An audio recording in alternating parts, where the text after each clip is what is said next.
Alors, nous allons d'abord voir la situation du secteur pharmaceutique. Ensuite, de cette situation, nous allons tirer quels sont les défis pour notre système pharmaceutique.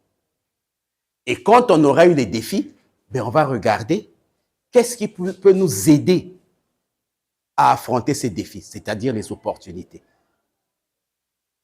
Et enfin, nous terminerons par des recommandations pour nous permettre d'améliorer l'accès aux médicaments au Congo. Nous avons dit que pour gérer un système pharmaceutique, il nous faut une politique. C'est ce que nous avons dit, n'est-ce pas? Est-ce que le Congo a une politique pharmaceutique? Oui. Elle est là. Mais adoptée quand? En 2004, 21 ans. Et nous avons dit qu'une politique, en moyenne, c'est 10 ans. Donc, ça veut dire que notre politique est caduque depuis 10 ans, n'est-ce pas? C'est vrai que ça a été mis en œuvre par 2 plans directeurs, comme on a dit. Les 2 sont là. On a eu un premier en 2005, on a eu un deuxième en 2011, et depuis 2011, donc il s'est achevé en 2015. Depuis 2015, nous sommes 2021. Il n'y a plus rien, donc on n'a pas d'orientation. Donc on se promène comme ça. Alors que depuis 2004, regardez tous les problèmes qui sont arrivés. Rien qu'un seul devait entraîner la révision de la politique. On ne parlait pas à l'époque de couverture sanitaire universelle. Maintenant, on en parle. On ne parlait pas à l'époque de production locale de médicaments après la COVID, parce que depuis qu'on a connu la COVID-19, on s'est rendu compte qu'en Afrique, on n'avait pas pu avoir les médicaments, parce que les Blancs qui fabriquaient les médicaments gardaient leurs médicaments. On n'avait plus de Doliprane ici à Brazzaville, parce que le Doliprane, qui appartient à la France, mais la France avait gardé tous ses stocks de Doliprane pour la prise en charge de Covid. Et donc, au niveau de l'Union africaine, on a demandé aux États, arrangez-vous, mettez-vous ensemble, au moins pour commencer à produire un peu de médicaments, au cas où on peut s'entraider entre nous avec nos médicaments. Mais le Congo n'a pas de politique. Non, on ne fait rien. Depuis 2019, vous n'avez même pas entendu dire quelque part une conférence pour parler de la fabrication de médicaments au Congo. Non. Mais depuis 2004, on a eu le développement des faux médicaments. Mais nous, on n'a pas révisé. On est resté sur nos conceptions de 2004. Depuis, on a eu le développement de la résistance aux antimicrobiens qui est devenu un phénomène mondial. Même à l'Assemblée générale des Nations unies, on fait une session pour ça. La résistance aujourd'hui est considérée comme un problème de santé publique. Ce n'est pas une maladie, mais c'est un problème de santé publique. Pourtant, chez nous au Congo, tout le monde va à la pharmacie, achète même les antibiotiques les plus compliqués, on lui donne sans ordonnance. Mais chez nous, donc ce n'est pas une préoccupation chez nous. De même, ce n'est pas une préoccupation chez nous. Tout ce que les autres sont en train de bénéficier en ce moment, avec la mise en place de l'Agence africaine du médicament. On a signé, hein? Nous aussi on est membres, mais les autres ont commencé à tirer bénéfice. Le Congo ne tire pas bénéfice, parce que personne ne s'en occupe. Mais tout ça, ce sont des éléments qu'il nous faut prendre en compte si nous voulons renforcer, parce que cela fait 10 ans. Les autres pays sont en train de profiter. On a mis en place, c'est les pays d'Afrique qui ont mis en place une agence de médicaments pour toute l'Afrique. Donc, qui permet non seulement de regarder la qualité des médicaments qui circulent en Afrique, mais aussi qui permet de donner des orientations sur comment les pays doivent, à leur niveau, assurer cette qualité. Mais c'est aussi une agence qui aide les pays à mieux assurer l'accès aux médicaments. Donc, Il y a un réseau d'experts, il y a des outils qui sont produits, il y a même des financements dont les pays sont en train de bénéficier pour améliorer l'accès aux médicaments. Mais nous, comme notre politique, on l'a faite à l'époque où ces choses-là n'existaient pas, il n'y a même pas moyen d'avancer dans ce domaine-là. Et enfin, aujourd'hui, en termes de médicaments, les pays d'Afrique sont regroupés sous forme de communautés économiques régionales. Nous appartenons à la CEAC. Et au sein de la CEAC, on a mis en place une coordination qui s'occupe du médicament. Et cette coordination-là produit des orientations pour tous les pays de la sous-région. Par exemple, comment vérifier qu'un médicament qui circule en Afrique centrale est de bonne qualité? Parce qu'on se dit, le médicament, lui, ne connaît pas de frontières. Je l'achète à Malabo, je viens le boire à Brazzaville. Mais si c'est du médicament qui est mal conservé à Malabo, quand je viens le boire à Brazzaville, ma maladie, je la développe où? À Brazzaville.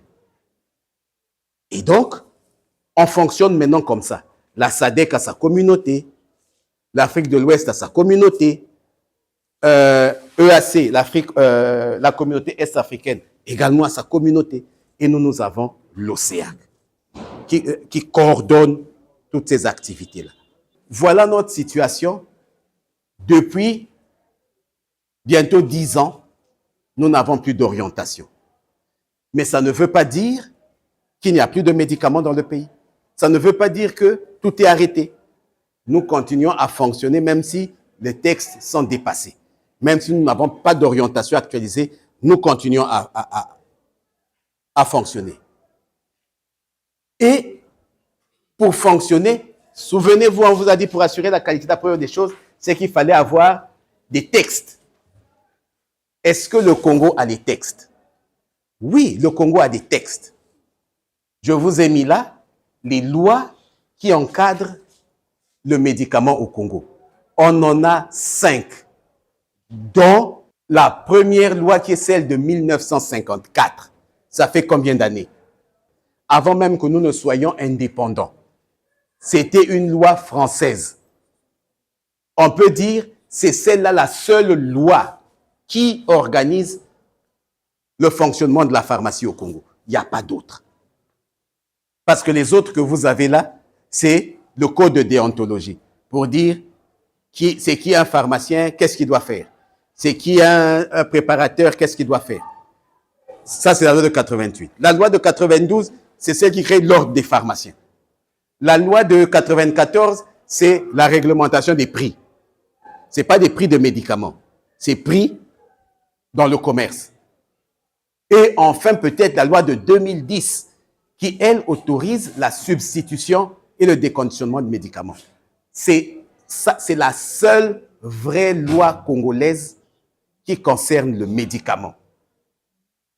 Et normalement, on devait faire une forte promotion de cette loi, parce que c'est elle qui devrait nous permettre de bien utiliser le médicament générique. Malheureusement, la loi a été adoptée. On n'a jamais rédigé, adopté un seul texte d'application. Parce qu'une loi, c'est l'orientation globale. Mais pour qu'elle soit mise en œuvre, il faut prendre des décrets, il faut prendre des arrêtés. Et on n'a jamais rien pris. Donc, c'est resté suspendu là-bas comme loi. D'accord? Quand on constate que la seule loi, c'est 54. Celle de 2010 n'a jamais eu de décret. Comment voulez-vous qu'il n'y ait pas des gens dans la rue, vendre les médicaments dans la rue? On ne peut pas, on l'a dit ce matin. Vous allez les frapper sur la base de quoi? De rien. Comment voulez-vous que quelqu'un aille à la pharmacie sans ordonnance, on lui donne l'antibiotique? Vous allez le condamner sur la base de quoi? De rien. De rien, il n'y a aucun texte. Même si jamais le délégué est venu donner là. Vous allez condamner le délégué sur la base de quoi? De rien. Parce que le seul document qui devrait nous aider, c'est celui-là. Mais c'était fait par les Français. Et depuis On est indépendant. Eux, ils ont changé depuis longtemps. Eux, ils ont modifié leur loi depuis longtemps. Ça a eu beaucoup de modifications. Ils ont fait le code de la santé qui a bougé. Nous, on est comme nous. Quand on prend l'indépendance, on nous dit, partout où vous n'avez pas la loi, appliquez la loi qu'on avait avant l'indépendance. Donc, normalement, nous, on continue à appliquer la loi colonie française. Nous ne sommes plus colonie française. Vous voyez que nous avons un véritable problème pour assurer la qualité du médicament. La deuxième des choses, on vous a dit que pour qu'un médicament entre dans le pays et qu'il soit utilisé, il doit avoir une autorisation de mise sur le marché. Oui, nous avons un texte aussi. Un texte, mais notre texte à nous, je vais dire, n'est qu'un petit arrêté, donc il n'est pas puissant. Et c'est un arrêté qui réglemente l'homologation des médicaments. Mais c'est un arrêté de 2003 qui aujourd'hui est caduc. Pourquoi? Parce que, je vous ai dit maintenant, il y a eu l'agence du médicament qui est arrivée. Il y a Covid qui est arrivé. Donc, les autres ont changé les exigences pour donner une autorisation de mise sur le marché. Nous, on est resté sur l'ancien arrêté. Et chez nous, nous n'avons pas, parce que maintenant, pour donner une autorisation de mise sur le marché, il faut réunir une commission d'experts. Si on doit donner une autorisation à un médicament de rhumatologie, par exemple, il faut appeler les experts de rhumatologie du pays pour venir voir si ce médicament apporte quelque chose. Si ça n'apporte rien de bon, on ne va pas donner l'autorisation. Et c'est pareil dans toutes les spécialités. Or, chez nous, c'est des collègues qui sont à la direction des pharmacies, qui s'asseyent, qui prennent le dossier, ils lisent. J'allais dire, ils ne connaissent rien en rhumato, mais ils regardent, ah, le médicament, il est bon. Hein? Peut-être parce que sa couleur là, est jolie. La couleur de la boîte est jolie. Ou bien, bon, comme il a payé, c'est 500 000. Allez, on donne l'autorisation de mise sur le marché. C'est ce qui fait que, pour un seul médicament, nous nous retrouvons parfois avec 24, 30, 40 génériques du même médicament qui circulent. Parce qu'il n'y a pas de commission d'experts. Et ça, c'est dangereux. Aujourd'hui, le Congo est placé parmi les pays où le médicament circule sans garantie. Et ce n'est pas moi, c'est une évaluation qui a été faite par l'OMS et qui existe, qui dit que le Congo n'a pas la capacité d'assurer la qualité des médicaments qui circulent dans son pays. Troisième des choses, il y a un de vos collègues qui a demandé ce matin si nous avions un laboratoire de contrôle qualité. Il n'y en a pas. Il n'y en a pas. Et même, il n'y a pas de procédure.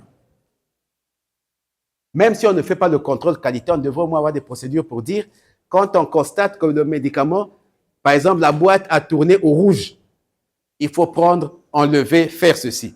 Nous, on n'a même pas élaboré ça. Il est impossible pour nous de garantir la qualité des médicaments que consomme notre population, malheureusement. Peut-être que nous nous empoisonnons. Nous tous, peut-être qu'on ira après à la morgue sans savoir pourquoi nous sommes arrivés à la morgue. Troisième des choses qu'on a dit pour surveiller la qualité du médicament. Souvenez-vous de ce qu'on a dit ce matin. Là, nous passons en revue ce qu'on a dit ce matin. Maintenant, chez nous au Congo. Et c'est comme ça que vous devez analyser. Pour avoir votre situation, il faut analyser comme on fait là, point par point. Et donc, nous avions dit qu'on devait surveiller les réactions indésirables des médicaments. C'est la pharmacovigilance. Alors, nous n'avons pas ici, en ce moment, un système de collecte des informations sur les effets indésirables des médicaments. Si on l'a dit ce matin, la maman qui a mangé son oseille, les réactions qu'elle a eues là-bas, personne ne sait. Elle ne sait pas où est-ce qu'il faut aller le dire. À la rigueur, elle se sent mal, elle va à l'hôpital. Le médecin qui la reçoit aussi à l'hôpital traite ça, on ne signale nulle part. Et donc, ça peut se reproduire, on peut même avoir beaucoup de morts.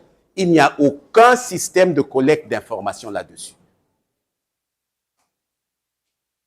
Et ce n'est pas bon. Mais il y a aussi l'autre versant. C'est que dans les autres pays, là où ça fonctionne bien, le système est fait en sorte que quand ils ont des informations comme ça, ils les envoient à l'OMS. Et l'OMS les envoie dans les pays. Mais chez nous, même quand l'information est envoyée par l'OMS, déjà, on n'a pas identifié qui reçoit l'information. Et ce n'est pas en plus véhiculé auprès des professionnels ou des populations. On a constaté qu'il y a ceci sur un médicament. L'information a été lancée. À un moment donné, je crois, il y a 3 ans, on nous avait appris que Augmentin avait quelque chose. Non, c'est l'année passée. Augmentin avait quelque chose. Les Augmentins en sirop pour enfants. Parce que à la fondation, j'ai reçu l'information. J'étais ancien responsable au niveau de l'OMS, donc j'ai gardé, mais avec ma casquette fondation. Donc j'ai reçu l'information. Mais ce n'est pas à moi, normalement, de véhiculer en premier. J'ai attendu. Ça n'a jamais été... comment on appelle? Le ministère n'a jamais véhiculé. Et ça a continué à tourner. En tant que fondation, pour la protection des populations, nous, on a envoyé l'information aux formations sanitaires. Pour dire, faites attention avec Augmentin. La chance qu'on a eue, c'est que dès que c'est sorti, le fabricant lui-même a arrêté la fabrication. Donc, on n'en recevait plus. Mais s'il n'avait pas arrêté, nous, on aurait continué à recevoir et à boire ce médicament-là. On n'a pas un système de pharmacovigilance qui soit fonctionnel. Même si, au ministère, il y a un service de la pharmacovigilance à la direction des pharmacies, mais le système n'est pas fonctionnel. Autre chose que nous devons regarder, toujours pour garantir, c'est les licences qu'on donne aux établissements pharmaceutiques. Comment est-ce qu'on implante les pharmacies chez nous au Congo? Ça, c'est très bien. Le Congo a un texte qui fixe les normes d'implantation. C'est l'arrêté 26430 du 26 décembre 2022. Et là, on vous dit que normalement, on doit avoir une pharmacie pour 10 000 habitants. Ça, c'est très bien. Ça, c'est quand on est dans les grandes villes. Et dans les petites villes, c'est une pharmacie, non, dans les arrondissements, une pharmacie pour 10 000 et une pharmacie pour 10 000 dans les autres villes. Ça, c'est ce qui est prévu. Et on a prévu qu'entre 2 pharmacies, il faut respecter 500 mètres de distance. Ça, c'est très bien. Mais quand c'est des pharmacies de nuit, il faut au moins 1500 mètres. C'est respecté. Vous voyez qu'il y a quand même des points positifs. C'est respecté. Mais, on a dit que la distance, c'est 500 mètres entre 2 pharmacies. Mais quand on regarde notre pays, sur l'ensemble du pays, ça, ce sont les données de 2023. Nous n'avions que 335 pharmacies qui étaient autorisées au Congo. Et quand on fait 335 pharmacies, ça nous fait combien? 0,58 pharmacies pour 10 000 habitants. Au lieu d'avoir une pharmacie pour 10 000 habitants, nous sommes à 0,58. On est loin de la norme. D'accord? Pourtant, je suis sûr que si je n'avais pas dit ça, je vous avais demandé est-ce qu'il y a beaucoup de pharmacies à Brazzaville, vous aurez tous dit oui, il y en a même trop. C'est pas ça? Regardez. Maintenant que j'ai dit, mais est-ce que vous êtes d'accord avec moi?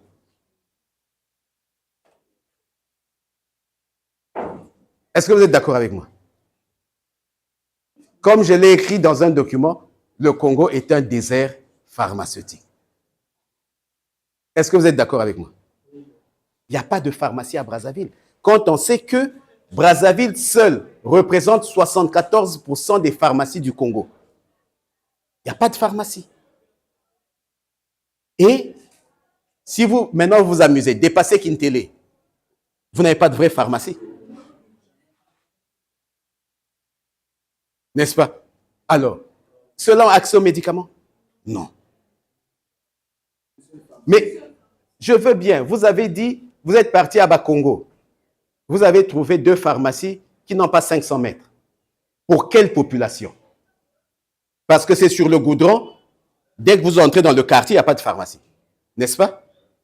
Je vais prendre, vous avez une pharmacie vers l'hôpital de Bakongo.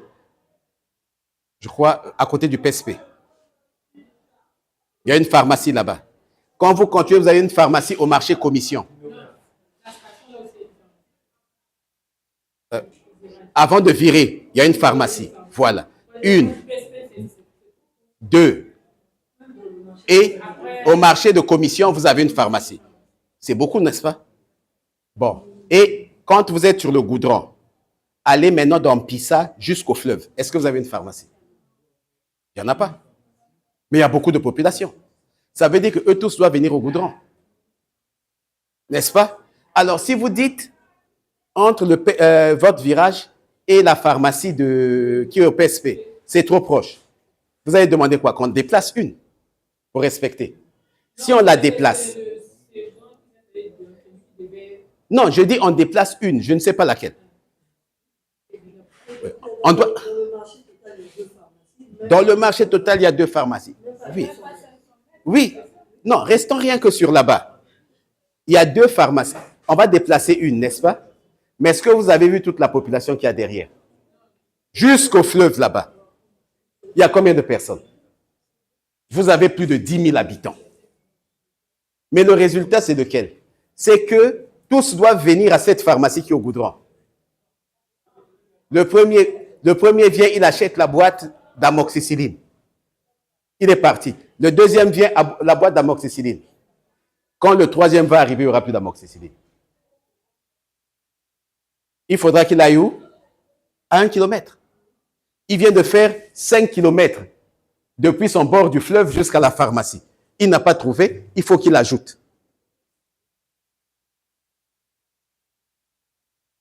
D'accord?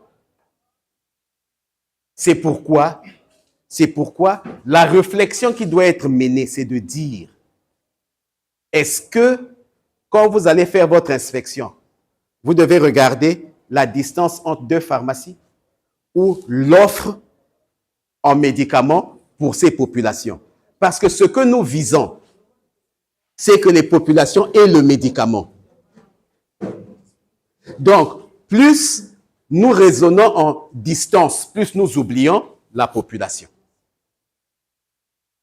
D'accord? Non. Les textes ont dit une pharmacie pour 10 000 personnes. D'accord? Distance entre 2 pharmacies, 500 mètres. Qu'est-ce que nous faisons, nous, pour lutter contre les médicaments de la rue? Nous avons 2 textes essentiellement. Un arrêté qu'on a pris en 91, qui interdisait la vente dans les marchés publics. Et une note de service qui a été prise en 2004 et qui a interdisé la commercialisation des produits Chalina. Pour la petite histoire, Chalina, c'est un laboratoire, ce n'est pas une catégorie de médicaments. Et donc, quand on prend interdiction de produits de laboratoire Chalina, c'est une erreur. Mais bref, c'est la note qu'il y a, c'est une note de service. Et donc là, ce sont les 2 seuls textes. Mais ça ne nous permet pas de lutter contre les médicaments de la rue. D'abord, nous n'avons même pas de texte, mais en plus, ces textes-là ne sont pas, les peu qu'on a ne sont pas respectés, parce qu'ils sont toujours vendus. Et nous ne nous sommes jamais assis pour élaborer une stratégie pour lutter véritablement contre ces médicaments de la rue. On organise plein de séminaires. Mais vous n'avez jamais eu un séminaire où on dit que nous allons réfléchir pour lutter contre les médicaments de la rue. Il n'y en a pas, pas à ma connaissance. Alors que c'est un véritable problème. C'est un poison que nous traînons. Mais on n'en prend pas véritablement. On a commencé à dire le médicament de la rue tue. Je crois que je devais être ou au lycée, mais en tout cas, je n'avais pas encore de bac.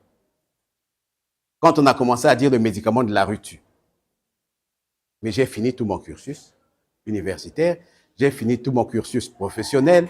Nous continuons toujours à lutter contre les médicaments de la rue. Cela veut dire peut-être que nous n'avons pas su comment lutter. Mais si nous ne savons pas comment lutter, c'est parce que nous ne sommes pas assis pour réfléchir et pour mettre en place les bonnes stratégies. Alors, le contrôle de la promotion et de la publicité. On a parlé ce matin des délégués médicaux, n'est-ce pas? Il y a un texte qui organise. Eux-mêmes, bon, ce n'est qu'une note de service. C'est faible, une note de service. Ça devrait normalement être un arrêté. Mais bref, c'est ça. C'est cette note de service qui organise comment ouvrir un cabinet de, comment on appelle, d'une agence de promotion de médicaments. Et là, on a dit clairement, qui peut ouvrir une agence? C'est pas n'importe qui. On a dit aussi qui peut travailler dans une agence. Et on a dit comment l'autorité doit contrôler ces agences-là. Même comment on appelle, les outils de promotion qu'ils apportent là, doivent être validés par l'autorité. Mais personne ne respecte ça. Aujourd'hui, ils se sont même constitués comme un lobby fort. Parce que, comme le dit l'inspecteur général, parce qu'ils ont un peu d'argent, les grosses agences, et ils entretiennent les médecins et les pharmaciens. Donc, ils sont capables de s'imposer, alors qu'ils n'ont même pas le droit au regard des textes. Ouais. Donc, ne soyons pas surpris du désordre qu'ils sont en train de faire dans le pays. Ça, c'est ce qui nous pose comme problème pour garantir la qualité du médicament. Ce sont ces 8 points-là. Bon, j'enlève le premier qui est le chapeau de la politique. Mais les 7 autres points qui sont venus, avec tout ça là, je ne pense pas qu'on puisse dire que nous sommes sûrs des médicaments que nous consommons au Congo. Alors, nous avons dit que pour l'accès, la première des choses, c'est qu'il nous fallait identifier les médicaments nécessaires à la prise en charge des maladies. Et, vous vous souvenez, on a dit, l'outil, c'est la liste nationale des médicaments essentiels. Le Congo, on a élaboré 8 éditions de liste de médicaments essentiels. Selon l'OMS, la liste des médicaments essentiels devrait regorger 30% des médicaments qui permettent de prendre en charge 70% des maladies. Ça veut dire que nous devons regarder notre profil épidémiologique, identifier ces 70 maladies qui sont prioritaires pour nous, et dans ces 70 maladies, trouver 70%, je dis, trouver 30% de médicaments pour les prendre en charge, mais des médicaments que l'on peut trouver facilement et qui coûtent moins cher. C'est le critère.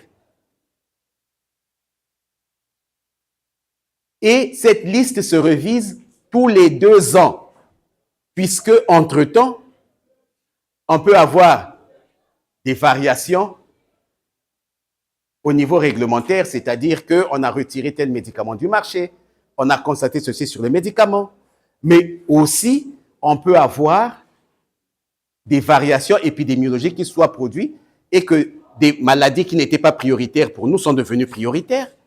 Mais on peut aussi avoir des nouveaux médicaments qui sont mis sur le marché et qui se coûtent même encore moins cher. Ce qui fait que tous les 2 ans, normalement, ça c'est la recommandation de l'OMS, on doit réviser la liste des médicaments essentiels.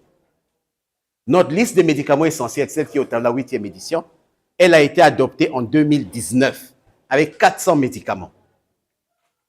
Donc, théoriquement, en 2021, on devait avoir la 9e édition. En 2023, la 10e édition, et là, on devait avoir la 11e édition. Mais nous sommes restés bloqués à la 8e édition. Ce qui veut dire que nous ne savons même pas quels sont les médicaments qui sont prioritaires pour nous. Et donc, s'il faut dire aujourd'hui qu'il n'y a pas suffisamment de médicaments, c'est sur la base de quoi? De rien. La liste est de 2019. Depuis, il y a eu des changements. Il n'y avait même pas encore eu Covid. C'est ça. Si on doit juger, la centrale d'achat, sa mission, c'est d'approvisionner les formations sanitaires. Et elle ne doit s'approvisionner que sur la base de cette liste de médicaments. Normalement, elle ne doit pas sortir. Mais entre-temps, on a eu des changements épidémiologiques avec nécessité d'introduire de nouveaux médicaments. Il y en a qui sont même déjà dans le pays. Mais normalement, les formations sanitaires ne peuvent pas les avoir. Puisque la centrale d'achat doit rester dans cette liste qui est périmée. Vous voyez la gravité? Est-ce qu'on peut avoir accès à ce moment-là à ces nouveaux médicaments? Non. Non. Et c'est ça la difficulté. Nous avons déjà sauté 3 éditions.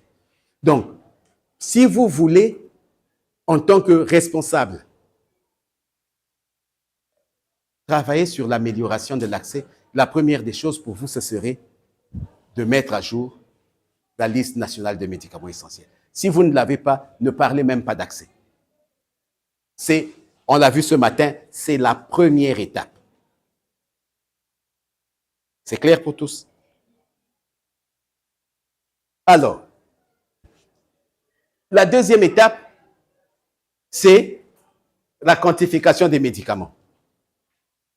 Nous avons dit qu'il faut un financement durable, un financement des médicaments. Mais combien de médicaments? On doit savoir. Qu'il s'agisse du pays, qu'il s'agisse d'une formation sanitaire, qu'il s'agisse d'un district sanitaire, mais il faut savoir, on a besoin comment on appelle, de ciprofloxacine. Mais on a besoin de quelle quantité pour le pays? Ça doit être connu. Et pour cela, les pays sont appelés à mettre en place ce qu'on appelle des comités nationaux de quantification des médicaments. Le Congo en a. Il a été mis en place en 2017 et révisé en 2022. Mais ces comités n'ont pas réellement fonctionné. Les derniers besoins en médicaments validés au Congo, je crois, l'atelier était présidé par M. l'inspecteur général de la santé, date de 2016. Donc, depuis 2016, là, on ne peut pas vous dire les besoins annuels du Congo en médicaments, c'est 10 milliards. On ne peut pas, on ne sait pas. Un, ce comité n'a pas réellement fonctionné. Deuxièmement, à tous les niveaux, les gens n'ont pas été suffisamment formés à évaluer les besoins en médicaments. Parce que normalement, les besoins nationaux en médicaments, c'est quoi? C'est les besoins des districts, des départements en médicaments. On doit faire la somme du Kwilu, Nyari, Bwenza en médicaments, n'est-ce pas? C'est ça qui va faire les besoins nationaux. Mais les besoins du Kwilu, c'est quoi? C'est les besoins des 2 districts sanitaires du Kwilu. Et les besoins du district de, comment on appelle? De Inda. Inda Luango, c'est ça, non? Oui. Les besoins du district sanitaire de Inda Luango, c'est quoi? C'est les besoins de l'hôpital de Luango et des centres de santé de Luango. Donc, pour que on puisse avoir les besoins nationaux, il faudrait que celui qui est au centre de santé, qui est à Luango, sache lui comment on fait l'évaluation des besoins. S'il n'a pas été formé, quelle information il va donner pour que le district puisse rassembler et avoir les besoins du district? Et quelle information alors partira du district pour le département? Quelle information partira du département pour le niveau central? Or, je vous l'ai dit plus tôt, les besoins de la centrale d'achat ne sont que la somme des besoins des départements, la somme des besoins des districts. La centrale est là pour satisfaire les besoins des formations sanitaires. Donc, si on ne connaît pas, la centrale va commander quoi? Dans la centrale, ils sont assis là-bas, ils regardent leur rayon et ils passent leur commande. Et le jour où, comment on appelle, le centre de santé qui est à Kakamoueka aura besoin de médicaments, mais c'est des médicaments qu'il n'y a pas à la centrale d'achat. Pas d'accès aux médicaments. D'accord? Alors, la centrale elle-même. Oui, nous avons une centrale d'achat. Mais comme je disais tout à l'heure, les formations sanitaires contribuent au chiffre d'affaires de la CAMEPS qu'à hauteur de 17,58%. Alors que il devait contribuer à 100% puisqu'il ne devrait s'approvisionner qu'à la centrale. Et les médicaments de la centrale, ça devait être pour eux. Mais quand vous voyez, regardez, couverture de la CAMEPS sur l'ensemble des 471 formations sanitaires, 43%. Il n'y a que 43% qui s'approvisionnent à la centrale d'achat. Le reste, ils vont où?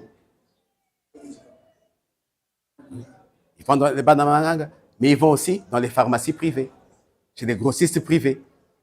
N'est-ce pas? Pourquoi? Parce qu'il y a une inadéquation entre les besoins des formations sanitaires et la disponibilité des médicaments à la CAMEPS.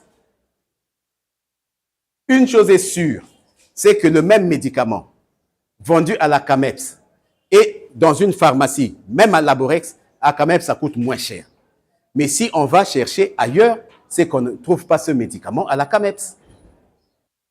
Alors, dans le secteur privé, ça, on l'a dit tout à l'heure, hein, la couverture en pharmacie, c'est 1,24%. Oui. L'approvisionnement dans le secteur privé, on en a parlé déjà. On vous a dit que le Congo était un désert parce qu'il n'y avait pas assez de pharmacies. On est resté longtemps dessus. Alors, l'autre chose à vérifier, quand on a vu la disponibilité, les médicaments ne sont pas disponibles au Congo, vous avez vu pourquoi. Maintenant, il faut regarder l'accessibilité. Est-ce que, financièrement, nos populations peuvent acheter les médicaments? Nous en avons beaucoup parlé dans la matinée. Mais maintenant, nous avons les éléments factuels. Le prix d'achat au Congo, de médicaments au Congo, est supérieur de 70% par rapport au prix de référence. Ça, c'est une étude que nous avons faite en 2015. On ne l'a pas refait maintenant, donc je ne peux pas vous donner les données actualisées. Mais déjà en 2015, nous étions à 70% plus que le prix de référence international. Vous voyez? Donc, ce qui est vendu à 100 francs ailleurs au niveau international, chez nous, c'est vendu à 170. Et c'est cher. Mais, comme je disais tout à l'heure, notre système d'homologation est tellement faible que nous enregistrons tous les médicaments qui viennent. Et chaque médicament qui vient a son prix. Nous n'utilisons pas le critère dont je vous ai parlé du médicament générique pour faire chuter le prix. Donc, chacun vient, il y a aujourd'hui des médicaments génériques qui coûtent plus cher que le médicament de référence. Et comme nos populations ne sont pas familiarisées au nom des médicaments génériques, notamment les moins chers, on n'en a pas suffisamment, il va venir à la pharmacie, il va demander un nom de générique qui coûte trop cher. Il n'y en a pas, il repart. Ou alors il arrive, on va lui proposer un médicament qui coûte plus cher. Et ça, c'est un véritable problème parce qu'il y a des gens qui meurent parce qu'il n'y a pas de médicaments. Et quand vous regardez, On a pour le même médicament, parfois, entre le générique, un générique et un autre, parfois le prix peut varier jusqu'à 187%. Vous voyez comment c'est grave? 187% de variation. Alors que, avec le peu d'argent qu'on avait, on pouvait se soigner. Pourtant, nous avons, je vous en ai parlé, l'arrêté 4790 qui fixe les marges.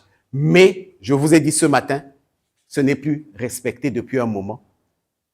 Les pharmaciens prétextant tout ce que je vous ai dit ce matin, si bien que vous allez avoir le même médicament qui va avoir deux prix différents dans deux pharmacies. Et ça, ce n'est pas bon. Dans les formations sanitaires, là-bas aussi, on a une variation de prix impossible. Pour la simple raison que le texte officiel qui avait été pris, l'arrêté 3089 qui a été pris en juillet 2003, en application du PNDS, donnait au comité de santé la responsabilité de fixer les prix de médicaments.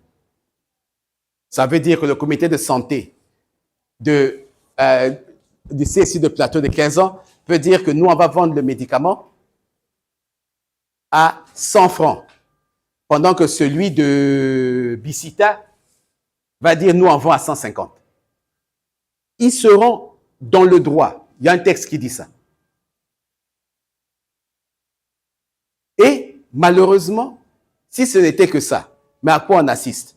Quand ils achètent les médicaments, déjà que maintenant ils achètent eux aussi à la CEP, à la Borex et tout, qu'est-ce qu'ils font? Quand ils achètent, ils regardent les marges que met la pharmacie privée, eux aussi mettent la même marge. En oubliant, comme je vous ai dit ce matin, que quand on fixe la marge du secteur privé, dedans on a dit les impôts, c'est tant. Le courant, c'est tant.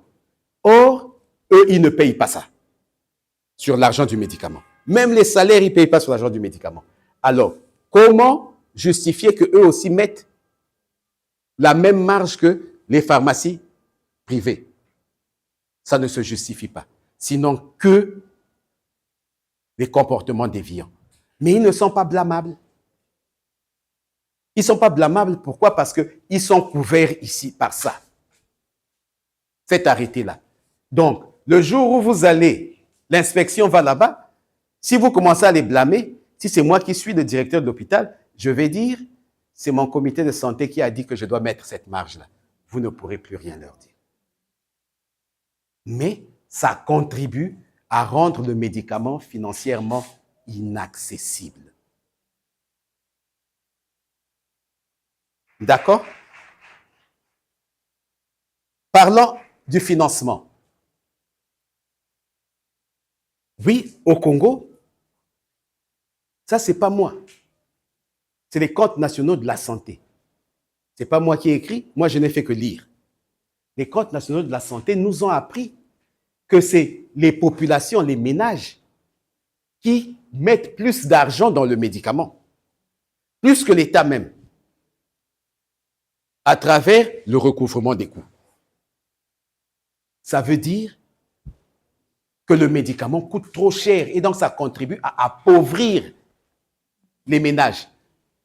On disait tout à l'heure que on ne peut pas sortir de la pauvreté sans l'accès aux médicaments, n'est-ce pas?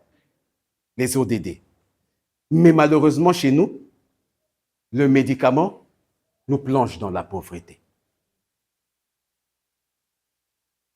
Parce que c'est nous qui dépensons le plus. Pourtant, il y a plusieurs initiatives de gratuité qui sont mises en place. Gratuité de la césarienne, gratuité des médicaments du paludisme, gratuité du VIH-Sida, de la tuberculose. Mais est-ce que réellement, quand vous allez dans les formations sanitaires, vous avez le médicament du palu gratuit? Est-ce que réellement, toutes les femmes qui sont allées pour césarienne à l'hôpital de Makelekele, ça a été fait gratuit? Donc, vous arrivez pour la césarienne, on vous dit encore donner 150 000.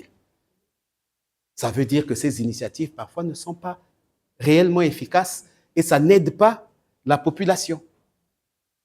Et on continue donc à mourir parce que nous nous appauvrissions à cause du médicament. Et ça, ce n'est pas bon. Au lieu que ça nous aide à sortir de la pauvreté, ça nous enfonce encore plus dans la pauvreté. il y a quelque chose qui est très peu abordé. Ce sont les dons de médicaments. Les dons de médicaments, il s'agit de dons d'une aide importante normalement à l'accès aux médicaments.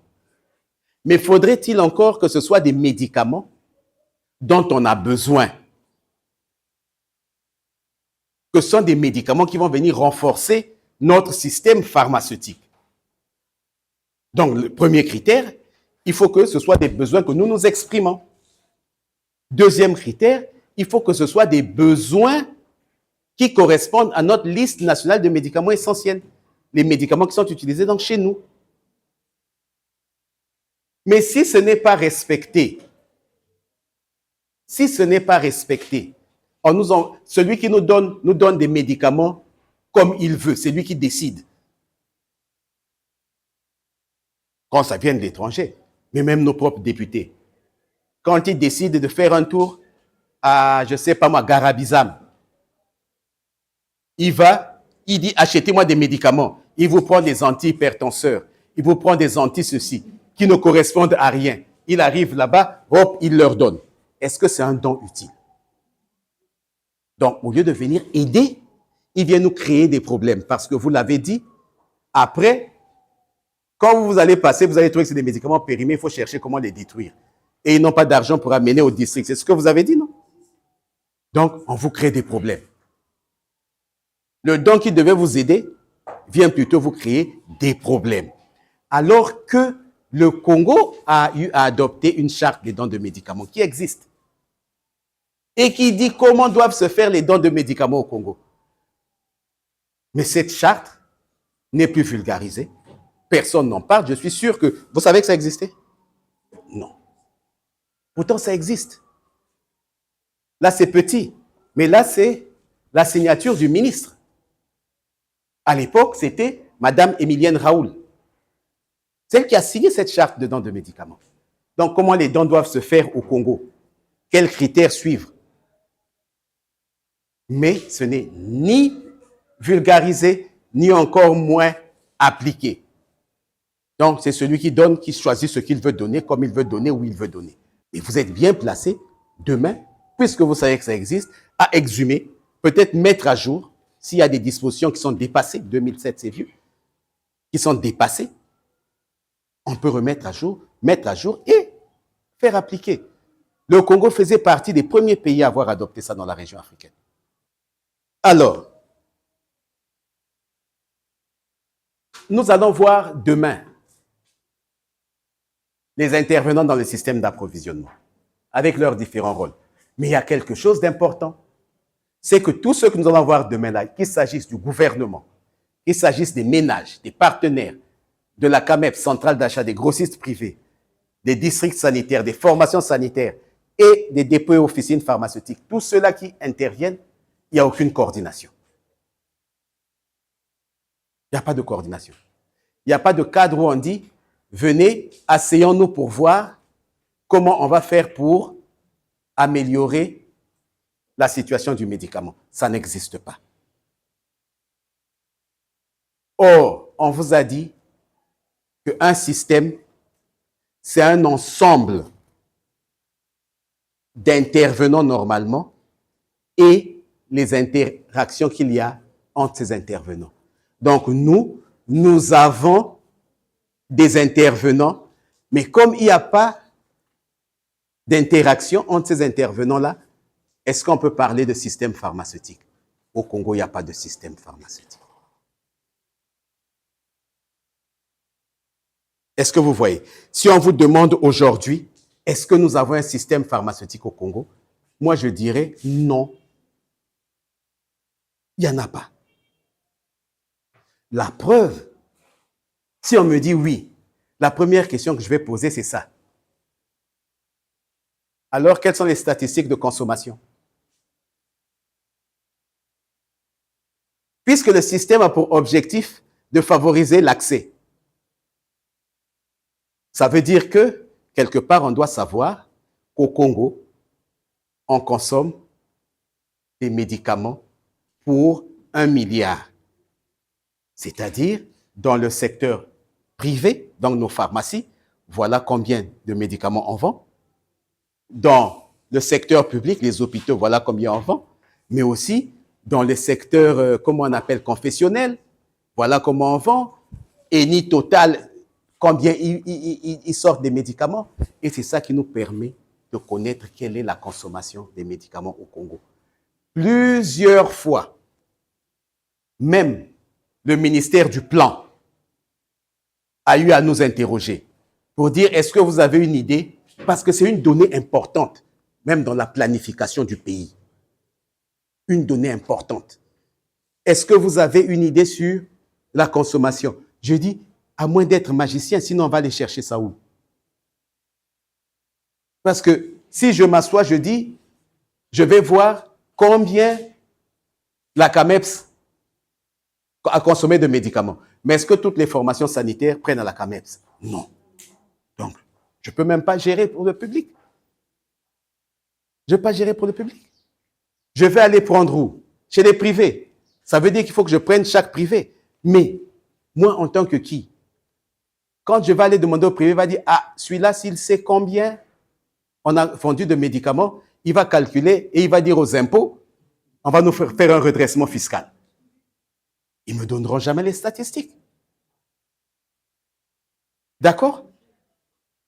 Alors que s'il y avait un mécanisme de coordination des interventions, ils se retrouveraient, des intervenants, ils se retrouveraient régulièrement pour faire le point.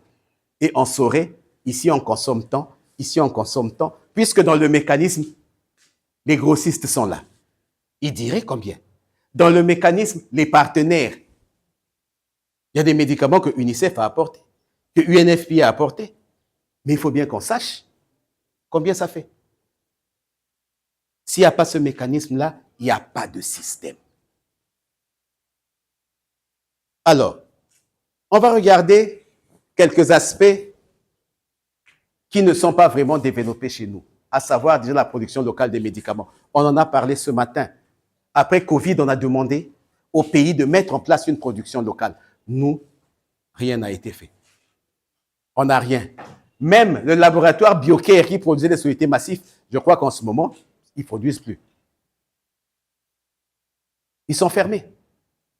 Mais pourquoi ils sont fermés? Avant, on avait la Farco. Pourquoi ils ont fermé? Mais parce que chez nous, fabriquer un médicament sur le plan local coûte plus cher que importer le même médicament. Autant chez nous, les médicaments ne payent pas la douane. Autant les ingrédients qui doivent entrer dans la fabrication du médicament sont taxés à 60%. Résultat, mieux vaut faire fabriquer ailleurs et venir. C'est ce que faisait la Farco. La Farco, au début, ils ont commencé, impossible. Les taxes étaient trop énormes. Comme c'est les Sud-Africains qui étaient derrière, ils ont dit, bon, ce qu'on fait, c'est que nous fabriquons chez nous, en Afrique du Sud, on vous envoie déjà les comprimés. Tout ce que vous faites chez vous, c'est mettre sous blister et mettre dans les boîtes. Et c'est comme ça que ça fonctionnait. BioCare. BioCare a fabriqué des solutés. Beaucoup. Mais ils n'ont pas pu les vendre. Personne n'a acheté parce que ça coûtait cher. Personne n'a acheté parce que ça coûtait cher.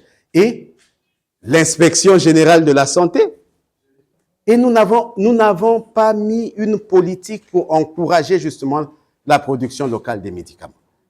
Peut-être que si on avait une politique, même les médicaments traditionnels qu'on utilise pour les tisanes, peut-être qu'on aurait déjà eu quelques médicaments qu'on aurait mis sur le marché. Mais ils vont le faire comment? Il n'y a rien pour les encourager. On utilise bel et bien la médecine traditionnelle dans le cadre de la recherche. On arrive même à mettre au point des médicaments. Mais après, ça s'arrête là. Pas de développement. Allez à la faculté des sciences. Allez suivre les soutenances de thèse et de mémoire. Vous allez voir qu'ils font des travaux sur nos plantes médicinales. Le professeur Abena, il vous a pris. Mais c'est sans dada. C'est sans dada. Mais il y a combien de médicaments? Zéro. Quand ils finissent avec leur thèse ou leur mémoire, est-ce qu'il y a possibilité de poursuivre sur ce volet-là? Non. Il n'y a pas de soutien, il n'y a pas de politique, ni de stratégie de promotion de la recherche.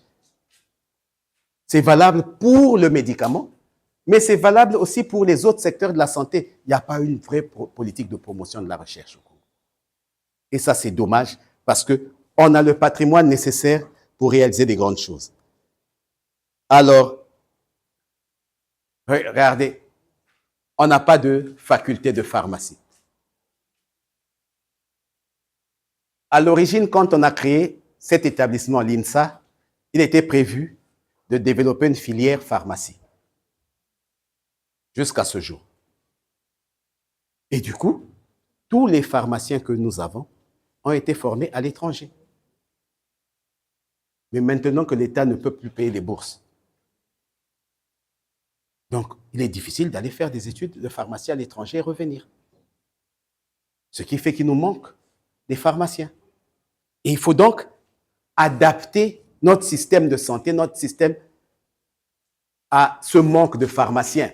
C'est pour cela que vous voyez aujourd'hui, nous avons des techniciens supérieurs en pharmacie, nous avons des vendeurs en pharmacie qui sont là pour essayer de venir boucher le trou. Donc, ils font le travail que devait faire normalement le pharmacien. Parce qu'il n'y en a pas. Il n'y en a pas. Si encore on les formait sur place, mais il n'y en a pas. Et malheureusement, ces professionnels-là, jusqu'à aujourd'hui, n'ont pas d'existence juridique. Non.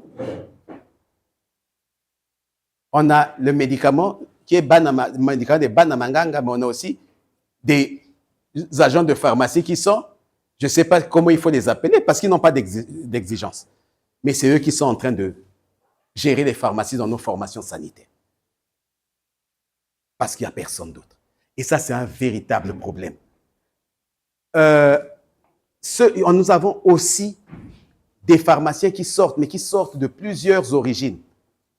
Il y en a qui viennent d'Union soviétique, il y en a qui viennent d'Europe de l'Est. Je ne sais pas si parmi les Cubains, on a aussi une cuvée de pharmaciens, je ne sais pas. Mais il y en a qui sont formés dans les pays africains. Mais quand ils arrivent, chacun à son niveau. On avait un stage obligatoire à l'époque. Quand les pharmaciens arrivaient, ils avaient un stage obligatoire pour une mise à niveau. Ça n'existe plus. Nous espérons qu'avec ce qui a été initié avec les Cubains, avec leur stage d'imprégnation, que cette expérience-là va porter des fruits et que ça va être élargi également à ceux qui viendront pour la pharmacie ou qui viendront pour les autres carrières de santé, pour être sûr que quand ils viennent, ils s'imprègnent de la réalité du métier au Congo avant de commencer à dispenser. Vous savez qu'aujourd'hui, quand les jeunes y rentrent, notamment les pharmaciens, ils ne passent pas par les hôpitaux. Il arrive, il suffirait que la famille ait un peu de moyens et il ouvre sa pharmacie. Et ça fonctionne comme ça. Parfois, quand vous arrivez, ça ne connaît rien de la gestion de médicaments. Pourtant, ils ont été en pharmacie. D'accord? Et donc ça, c'est un véritable problème que nous avons ici pour assurer la bonne gestion des médicaments. Alors, ça c'est la dernière chose qu'il faut regarder lorsque l'on fait une analyse de situation, c'est quels sont les outils. Parce qu'on a dit, souvenez-vous, que le médicament n'est efficace que quand il est bien utilisé. C'est par là que nous avons terminé la matinée. Mais c'est par là aussi qu'on termine l'analyse. Nous avons des ordinogrammes, on l'a vu. Nous avons des manuels de gestion, on a vu. Mais comme on a les manuels, mais les gens ne sont pas formés. Dans les formations sanitaires, les gens viennent, ils commencent à travailler. J'ai été dans une formation sanitaire où celle qui gère le médicament, c'est une ATS, agent technique de santé. Donc, on n'a jamais été formé à la gestion du médicament. Mais c'est elle qui gère le médicament à sa manière. Quand vous lui posez une question, elle dit, je fais comme ça. Pourquoi tu fais comme ça? On m'avait dit que c'est comme ça qu'il faut faire. Donc, il ne sait pas. Et c'est comme ça dans beaucoup de formations sanitaires. Mais si on ne forme pas les gens sur le terrain, si on ne supervise pas, parce que vous les formez, vous partez. Vous savez, les mauvaises habitudes sont rebelles. Pendant la formation, ils suivent ce que vous dites. Mais quand vous partez, vous croyez qu'ils vont changer? Non, ils ne vont pas changer. Donc, si la supervision n'est pas efficace, mais à ce moment, on ne pourra même plus utiliser les outils qui ont été élaborés pour permettre de bien utiliser le médicament. Et ça, c'est dommage. Et alors, la répercussion sur le terrain, c'est quoi? Si on prend tout ce qu'on a raconté là, je ne sais pas si on a parlé pendant 1 heure, tout ce qu'on a dit là, après, c'est quoi? C'est la théorie, tout ce que je viens de dire là. Mais après, qu'est-ce qu'on voit? Qu'est-ce qu'on voit sur le terrain? C'est que la disponibilité des médicaments est faible dans les formations sanitaires. On n'a que 60% de médicaments dans les formations sanitaires. Ça veut dire que quand on me prescrit 10 médicaments, je ne pourrais même pas en trouver 7. Si je n'ai pas 7, comment je me fais soigner? Puisqu'on a besoin de 10 médicaments pour guérir. Si je vais dans le secteur privé en acheter, je vais peut-être en trouver, mais le médicament, il coûte cher. Il coûte cher. Le médicament, ici, de référence, il coûte, le voilà, 12,13 fois plus cher que le prix sur le plan international. Vous voyez que c'est trop cher au Congo. Parce que, justement, on n'applique pas un certain nombre de choses, comme on venait de le voir là. Si je décide de prendre le médicament générique, chez nous, il coûte toujours plus cher. Il coûte 4 fois plus cher que ce qu'il devait coûter sur le plan. Donc, je viens au centre de santé, là où ça coûte 4 fois plus cher que le prix de référence, je ne trouve que 6 médicaments. Après, je dois aller où? Je vais à la pharmacie. Mais quand je vais à la pharmacie, il coûte 12 fois plus cher. Qu'est-ce qu'il me reste à faire? Je vais chez les Banamanganga. Vous voyez pourquoi on n'arrive pas à éradiquer ce phénomène-là? Parce que le besoin reste là. Et le résultat, c'est quoi? C'est que